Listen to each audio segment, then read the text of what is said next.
মুড়ি লাগবে। মুড়ি অনেকেই ঝালমুড়িওয়ালার মুড়ির মতো মুড়ি বানাতে পারেন না, তাদের জন্য আজকের এই ভিডিওটা। ঠিক এইরকমভাবে আপনারা মশলাটাকে বানাতে পারবেন, আরও এই মশলাটাকে 6 মাস ধরে সংরক্ষণ করে রাখতে পারবেন। আজকে আমি এই টিপসটাই আজকে আপনাদের সাথে শেয়ার করব। তো মুড়িটা কিন্তু হবে অনেক সুস্বাদু। তো বাসায় মেহমান আসলে কিংবা বন্ধুরা আসলে আপনারা রান্না করে খাওয়াতে পারবেন। তো চলুন আমরা শেয়ার করে ফেলি ওই মুড়ির ওই টিপসটা। প্রথমত আমরা একটা পাত্র নিব, পাত্রের মধ্যে দিব জিরা গুঁড়ো, ধনে গুঁড়ো,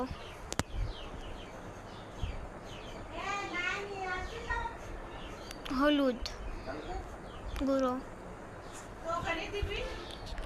শুকনো মরিচ গুঁড়ো,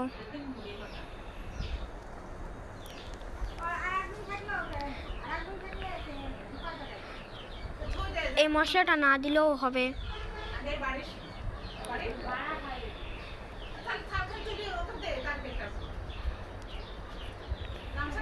তো তারপরে দিব আমরা সিক্রেট মশলা, মানে রাঁধুনি মশলা।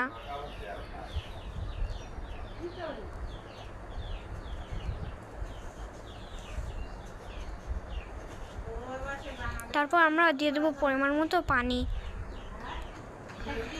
এটাকে সুন্দর করে মিশিয়ে দিতে হবে।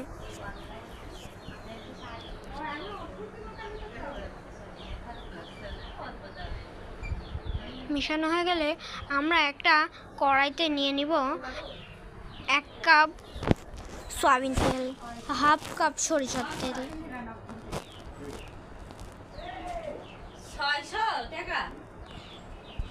রসুন বাটা, পরিমাণ মতো লবণ,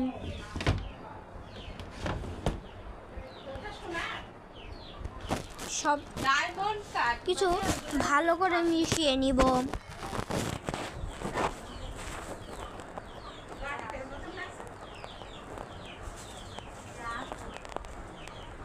এটা 10 থেকে 15 মিনিট ধরে আমরা এটাকে মিশাতে থাকবো।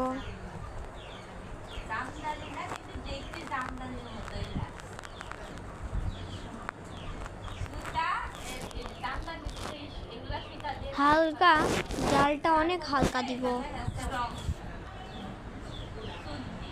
অতটাও হালকা না।